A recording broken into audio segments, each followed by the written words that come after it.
The blue light of the smartphone screen illuminated the lines on my face, but my hand remained as steady as a surgeon's. Margot's message sat there like a cold stone. Don't count on us in your old age. We have our own life and our own family. I didn't feel the sting of a wounded parent. I felt the calculated focus of a man observing a catastrophic tactical error. Across the kitchen table, Beatrice watched me, her gaze sharp and knowing, reading the shift in my posture before I even spoke. I handed her the phone, watching her eyes scan the text with the same detached precision she used to balance our ledgers for 30 years. She didn't gasp or cry. She simply set the phone down and took a slow, deliberate sip of her black coffee. Our daughter has declared her independence, I said, my voice dropping into that low, resonant tone that used to make my subordinates stand at attention. It was a fascinating move, burning a bridge while you're still standing on the middle of it. Subscribe, hit the like button, and tell me in the comments how old you are and where you're from. For you, it's just a small thing, but for me, it's the reason I keep telling these stories. I thought of the countless hours I spent building the architectural firm, ensuring her future was paved with gold and security. In my 60 years, I've learned that loyalty is a currency, and Margot had just declared herself bankrupt. She clearly assumed our silence was a sign of aging defeat, mistaking our composure for a lack of viable options. I didn't need to shout to be heard. The weight of my decision was already settling in the room like heavy lead. Beatrice and I locked eyes, and in that silent exchange, 35 years of partnership reached a singular, hard conclusion. Call the lawyer, Beatrice said, her voice a razor-thin line of polished steel. We didn't need a lengthy discussion or a tearful debate. We simply needed a pen and a fresh sheet of paper. The legacy we built was a privilege, not a birthright, and privileges can be revoked as quickly as they are granted. As I dialed the number for our attorney, Vance, I realized that Margot's sudden visit tomorrow morning wouldn't be the family reunion she expected. It would be a masterclass in the high cost of walking away from the people who built your world. The silence in the house after hanging up with Vance was heavier than the old oak desk I'd built for Margot when she was 10. I walked to the kitchen, my movements measured, though my heart felt like a drum being beaten by a novice. Beatrice was already clearing the table, her hands moving with a mechanical grace that told me she was calculating our new reality. I tried to pour myself another coffee, but the smart machine beeped at me with a digital insolence that almost made me laugh. Apparently, the device decided I'd had enough caffeine for my age, a judgment I didn't appreciate from a piece of plastic. I've navigated corporate takeovers and survived 3 recessions, yet I was currently being held hostage by a countertop appliance. The house feels different tonight, doesn't it? I asked, leaning against the counter with a sigh. It wasn't the fear of being alone. It was the realization that the girl we raised had become a stranger wearing Margot's face. I remembered her first steps, the way she used to cling to my thumb, and I wondered at what point that grip became a leash she decided to cut. Anxiety isn't a flutter in the chest for men like me. It's a sharpening of the senses, a cold anticipation of the coming storm. Beatrice looked at me, a stray silver hair catching the light, and for a second, I saw the young woman I'd married through the haze of decades. She thinks we're fragile. Silas, she whispered, her voice like wind through dry leaves. I checked the locks on the front door, a habit from a safer era, feeling the cold brass under my fingers. Tomorrow wasn't just a visit. It was an audit of our lives, and I found myself checking the corners of my mind for any lingering sentimentality. We had spent a lifetime building a fortress, only to realize the breach came from the inside. I lay awake listening to the house settle, the floorboards groaning as if they too felt the shift in our family's foundation. Margot thinks she's coming over for a lecture, but she doesn't realize the locks have already been metaphorically changed. If she expects a warm welcome, she's forgotten exactly who taught her how to play the game. I spent the early morning trying to repair the leaking faucet in the guest bathroom, a task that should have taken 10 minutes if I hadn't accidentally dropped the wrench directly into the toilet. I stared at the submerged tool with a dry smirk, thinking that at least the water was cleaner than the loyalty our daughter had displayed in her text message. Beatrice walked in, saw my damp shirt sleeve, and didn't say a word. She simply handed me a pair of long kitchen tongs with the silent efficiency of a seasoned surgical assistant. The plumber moved to Florida, she remarked dryly, so we are officially the last line of defense in this fortress. I retrieved the wrench with the dignity of a man disarming a bomb, refusing to let a ceramic bowl get the better of my composure. By 9 o'clock, the driveway gravel crunched under the tires of Margot's overpriced electric SUV, the one I'd helped her lease just 6 months ago. She walked into the kitchen without knocking, smelling of expensive perfume and a frantic kind of entitlement that made the air feel thin. She didn't offer a hug. Instead, she started opening our mahogany cupboards, looking for the silver tea set my mother had left us. "I need the heirlooms, Dad," she said, her voice clipped and professional.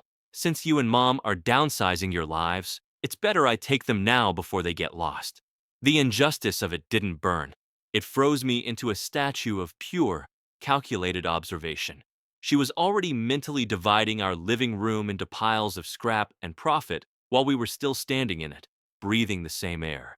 I leaned back against the counter, crossing my arms, watching her hands hover over a porcelain vase as if she were a vulture measuring a carcass.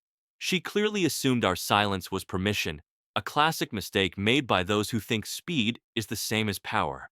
"Take whatever you can carry in one trip, Margot," I said, my voice as steady as the ticking of the grandfather clock in the hall. My wife's eyes met mine, and I saw the same cold realization. Our daughter wasn't here to check on our well-being. She was here for the spoils of a war she hadn't even begun to fight. Margot didn't notice the thick blue folder from Vance's office sitting prominently on the sideboard, or the fact that the first page was already signed and notarized. She was so busy looking for gold that she failed to see the ground shifting beneath her designer heels. I watched her reach for the Victorian silver spoons, my mind drifting to the time I spent 3 hours trying to program the smart lawn sprinklers, only to end up soaking the mailman and the cat. Experience doesn't always make you a master of the present, but it certainly gives you a refined perspective on arrogance. Margot was tossing items into a cardboard box with a recklessness that suggested she thought the past was just clutter to be cleared. "Julian says you two should move into one of those active living suites," she threw over her shoulder, her voice dripping with a fake, clinical concern. I looked at Beatrice, who was calmly polishing a brass lamp, her eyes reflecting a fire that Margot was too blind to see. It's a strange thing to be treated like an exhibit in your own museum by someone you once taught to ride a bicycle. I picked up a small, heavy crystal paperweight, a gift from a client I'd saved from bankruptcy, and felt its weight in my palm, a solid reminder of what real value looks like. Julian should focus on his own sinking real estate firm before he starts managing my mortgage, I replied, the sarcasm as dry as a desert wind.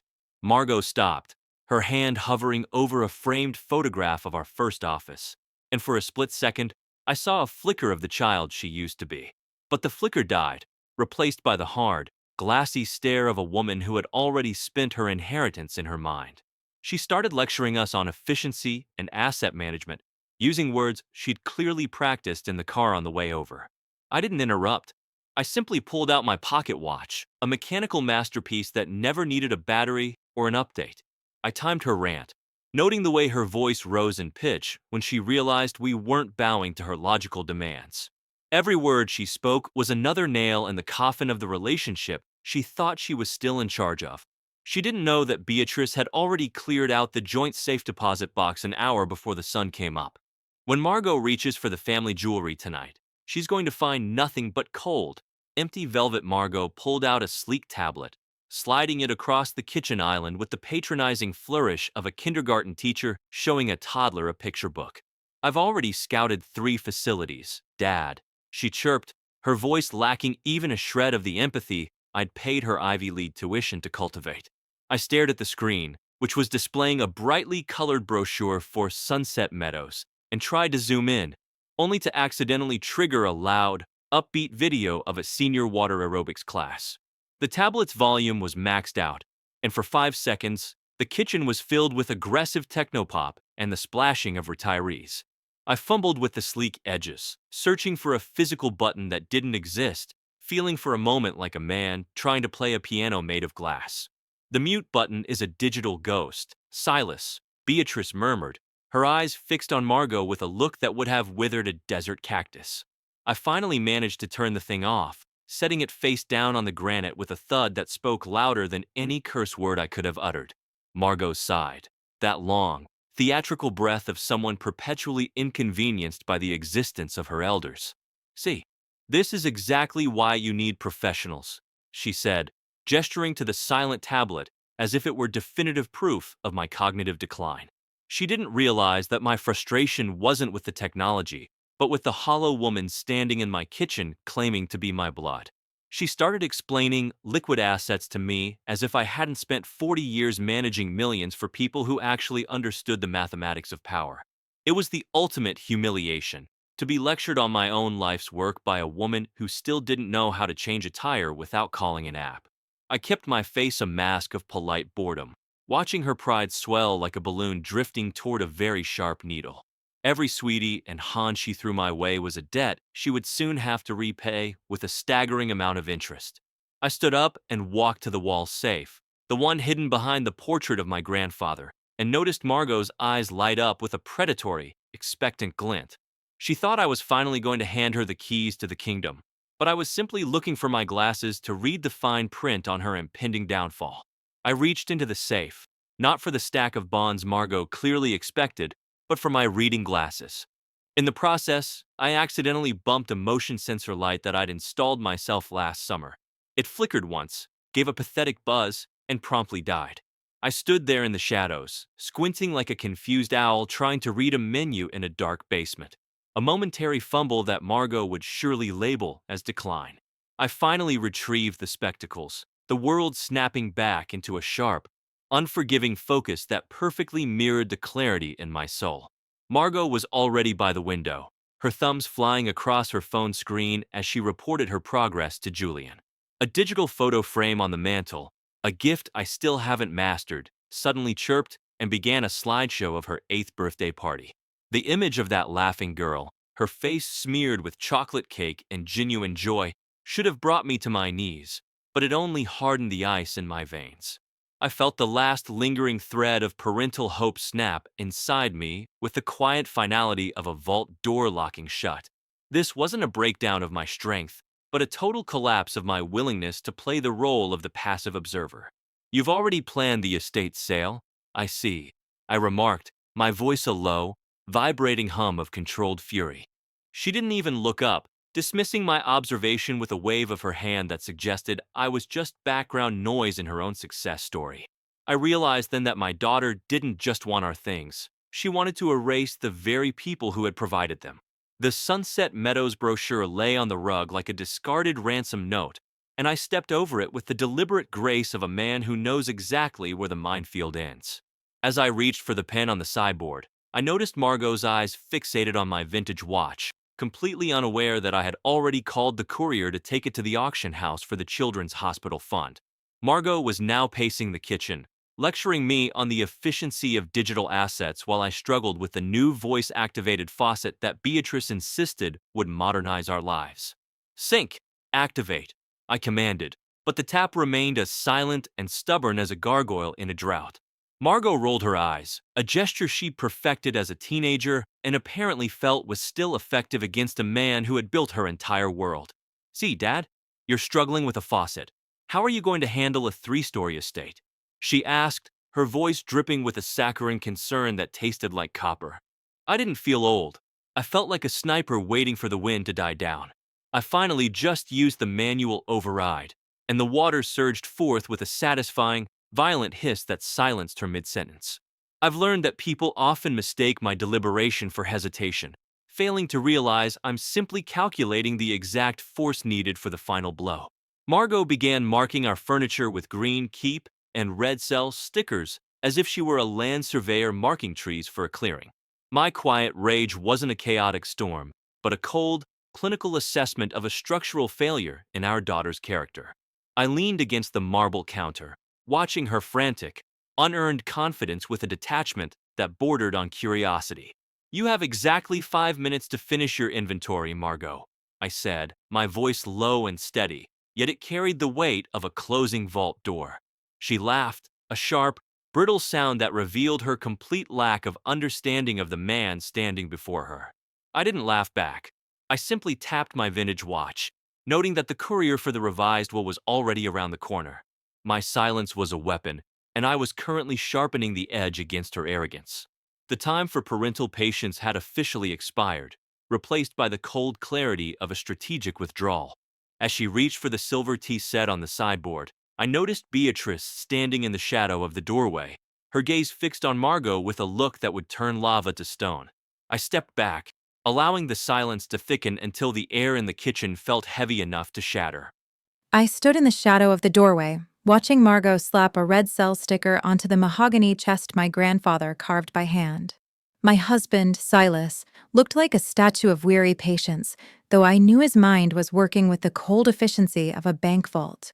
I tried to adjust my reading glasses, but the left arm was held together by a tiny piece of Scotch tape I'd stubbornly refused to fix for 3 weeks. Naturally, the tape chose this exact moment of high drama to fail, sending the lens dangling precariously against my cheek like a loose shutter in a storm. I caught it midair with a reflex honed by decades of motherhood, though Margot likely saw it as the fumbling of a woman lost to time. She didn't notice the way my eyes shifted from the lens to her face, measuring the hollow space where her integrity used to reside. To her, I was just another line item in her reorganization of our lives, a dusty relic waiting for an appraisal. I didn't need to raise my voice to make the room go cold. I simply stepped into the light, my presence as heavy as an unpaid debt. Margot turned, her expression shifting into a mask of practiced sympathy that didn't quite reach her cold, calculating eyes. "Mom, you really shouldn't be standing around in this dust. It's not good for your condition," she said, her voice a poisonous blend of pity and command. I didn't blink, letting the silence stretch until she began to shift her weight from one designer heel to the other. In my 60 years, I've learned that the person who speaks first in a standoff is usually the one who is already lost. I wasn't losing. I was merely deciding which part of her ego to dismantle first.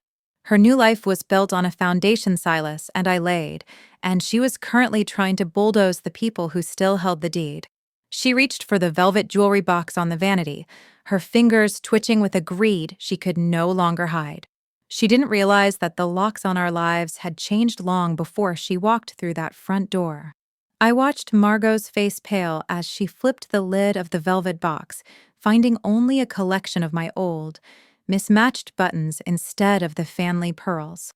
Silas was in the corner, engaged in a silent, heroic battle with the automated blinds that had decided to close halfway, leaving him looking like a suspicious detective in a noir film.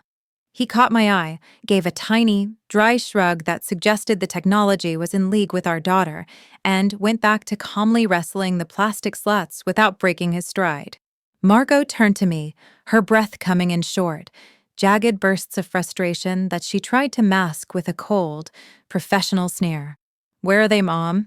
"Grandma's emeralds. I've already promised them as collateral for Julian's new firm," she blurted out, her composure finally beginning to shatter. There it was, the truth, shivering and naked in the middle of our bedroom.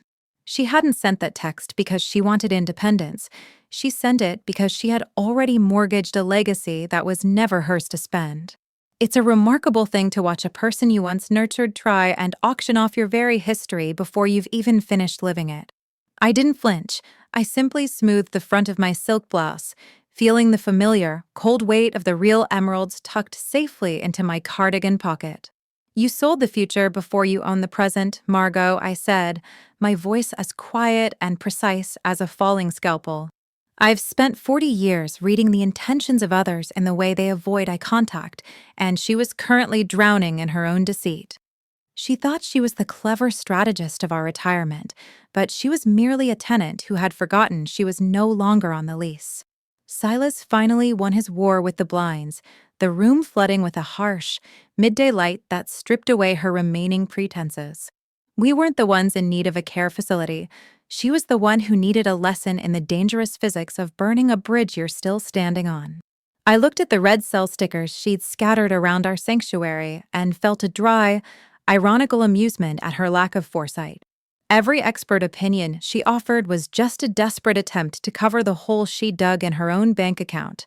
She reached for her phone to call Julian, but I could see the screen was already flashing with a notification from our joint legal trust, one she certainly wasn't expecting. The moment she realizes the locks on the inheritance were changed last night will be a masterpiece of timing that I plan to enjoy in total silence.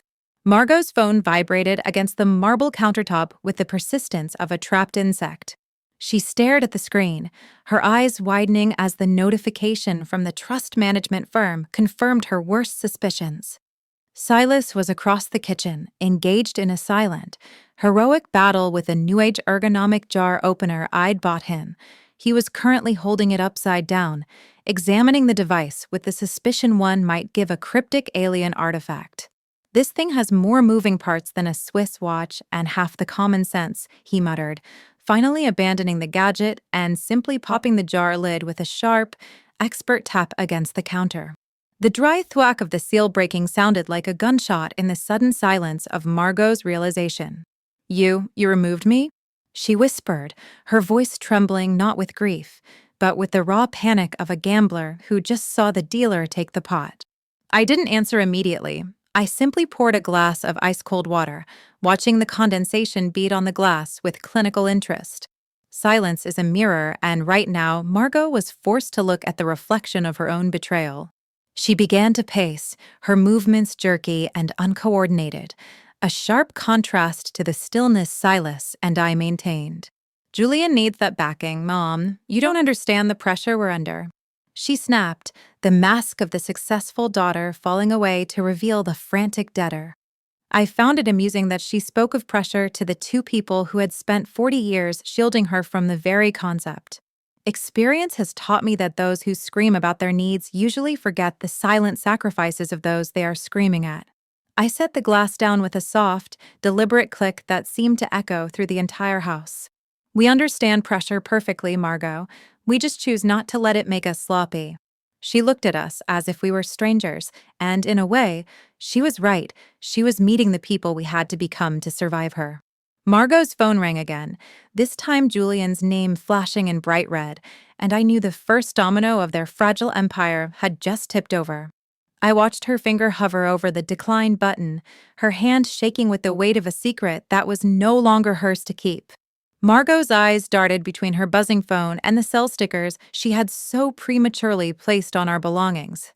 Silas was in the hallway, stoically attempting to untangle himself from a state-of-the-art robotic vacuum that had mistaken his shoelaces for a dust bunny. "It's trying to digest my dignity, Beatrice," he remarked, his voice perfectly calm as he gently nudged the machine away with the heel of his other shoe. He didn't look flustered. He looked like a man patiently explaining a mistake to a very small, very round employee. I turned back to our daughter, whose breathing was now shallow and frantic. "You think we're just relics to be moved around a game board, but you forgot who wrote the rules," I said, my voice echoing with the clarity of a winter morning. Margot tried to muster her usual bravado, claiming we were destroying her future, but the words sounded hollow against the reality of her own greed. I watched her reach for a crystal vase, perhaps thinking its beauty could still be hers, but she stopped when she saw my steady hand resting near the blue folder. We weren't just protecting our assets, we were finally setting the boundaries we should have drawn years ago. I felt no guilt, only a profound sense of relief that the charade was finally over. Julian's name continued to flash on her screen, a digital reminder of the debt she could no longer cover with our lies. I smiled, a small, tight movement of my lips that held no warmth but plenty of iron. She had treated our home like a showroom, and now she was discovering she couldn't afford the price of admission. As Margot finally answered the phone, her voice cracking as she whispered Julian's name, I saw Silas step into the room with a robot vacuum tucked under his arm like a captured prize of war. The look in his eyes told me the final move of our strategy was about to be executed, and there was no room for mercy. Margot's face was the color of unbaked dough as Julian's voice shrieked through the phone, loud enough for me to hear every desperate word about defaulted loans and frozen credit lines. Silas was standing behind her, engaged in a silent, heroic struggle with the smart thermostat that had suddenly decided our hallway should be a tropical rainforest. I've pressed the snowflake icon 4 times, Beatrice, yet the house is currently mimicking a Florida swamp in July, he noted, his voice a dry rasp of annoyance as he tapped the glass screen with a finger that had once designed city skylines. He wasn't flustered by the heat, he was merely insulted by the machine's lack of logic, much like he was insulted by our daughter's frantic presence. Margot finally lowered the phone, her hand trembling so violently that she nearly dropped it onto the hardwood floor she used to crawl on. Julian says. He says if the trust doesn't sign by noon, we lose the house in the city, she whispered, looking at me as if I were a stranger holding a life raft she didn't deserve. I didn't feel the urge to catch her. I felt only the cold, rhythmic ticking of a clock that had finally run out of time for her excuses. Loss is a powerful teacher, Margot. It's a shame you waited until your own roof was at stake to finally attend the lesson, I said, my voice cutting through the humid air like a winter frost. She looked around the kitchen at the red stickers, the half-packed boxes, and the legacy she'd tried to cannibalize, and for the first time, she saw the void where her safety net used to be. She wasn't just losing a bank account today, she was losing the right to ever call this sanctuary her home again. Silas finally gave up on the thermostat, wiping his brow with a linen handkerchief before tucking it back into his pocket with a sharp, final snap of his wrist. The heat is a temporary discomfort, but being homeless in your own skin is a much longer ordeal, he added, his eyes meeting hers with a weight that made her visibly flinch. We stood together, a united front of silver hair and iron resolve, watching the realization of her total isolation sink in. She lunged for the blue folder on the counter, a last, desperate grab for the life she'd already thrown away with a single text message. Margot's fingers brushed the edge of the blue folder, but Silas was faster, pinning it to the granite with a single, steady hand that didn't show a flicker of hesitation. He was simultaneously trying to navigate a digital signature app on a tablet that seemed to think his thumb was a foreign object, but his expression remained as unbothered as a man watching a distant storm from a safe porch. I've spent 40 years signing my name with ink and honor, yet this piece of glass demands I perform a digital ritual just to say no, he muttered, his dry irony cutting through the screeching panic of Margot's presence. Margot collapsed against the kitchen island, the cell stickers on her jacket looking like the pathetic badges of a defeated and disgraced army. The transition of power wasn't a loud explosion. It was a slow, agonizing realization that the safety net she'd spent years mocking had finally been folded away by the very hands that wove it. You don't understand, Silas. I can't just lose everything, she sobbed, but there were no tears, only the dry, rasping sound of a woman who had run out of currency and lies. I looked at the grandfather clock in the hall, its steady tick-tock marking the precise, mechanical rhythm of her falling empire. Silas finally got the tablet to cooperate, the success chime sounding ridiculously cheerful in the hollow graveyard of our family's trust. He looked at Margot, not with a shred of anger, but with the weary detachment of a judge who had already passed the final sentence and closed the case. I stepped forward, my shadow falling over her like a dark curtain, and for a moment, the house felt larger and more silent than it had in 4 decades.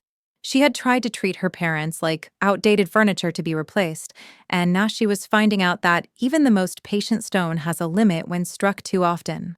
The pressure in the room was so thick it felt like the walls were leaning in, demanding a full account of every Han and sweetie she'd used as a weapon against us. This was the fracture, the absolute break where the girl she used to be finally vanished, and the cold consequence of the woman she became arrived to collect the debt. We weren't the ones who were broken, we were simply the ones who had finally stopped holding the heavy pieces of her life together for her. I reached for the phone to call Vance one last time, knowing that the words I was about to speak would change the landscape of Margot's life forever.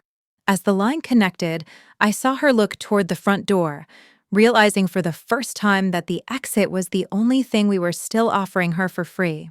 Margot picked up her pathetic box of spoils, a few mismatched silver spoons and a stained lace tablecloth, and walked toward the front door with the slumped, defeated shoulders of someone who had finally realized the bank of parental grace was permanently closed.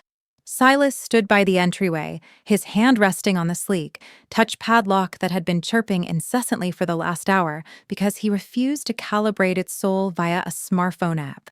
The machine thinks the house is under a coordinated cyber attack because I closed the door with the authority of a man who pays the mortgage, he remarked, his voice a dry rasp of amusement as he simply bypassed the digital nonsense and turned the heavy, old-fashioned brass deadbolt with a satisfying, mechanical clunk.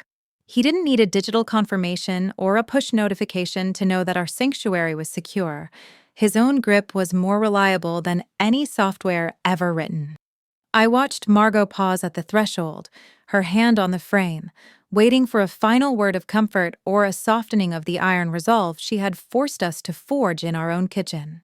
But I only saw a woman who had tried to trade her parents' dignity for a commercial credit line, and my heart remained as still and unforgiving as a frozen lake at midnight. You have your own life and your own family now, Margot, I said, echoing the cruel rhythm of her own message with a cold precision that made her flinch as if the words were physical blows. I suggest you go and live it, because the inheritance you already spent in your mind has been redirected to people who actually value the concept of a home. The door didn't slam. Silas closed it with the same measured, surgical deliberation he used to finalize the most important contracts of his career.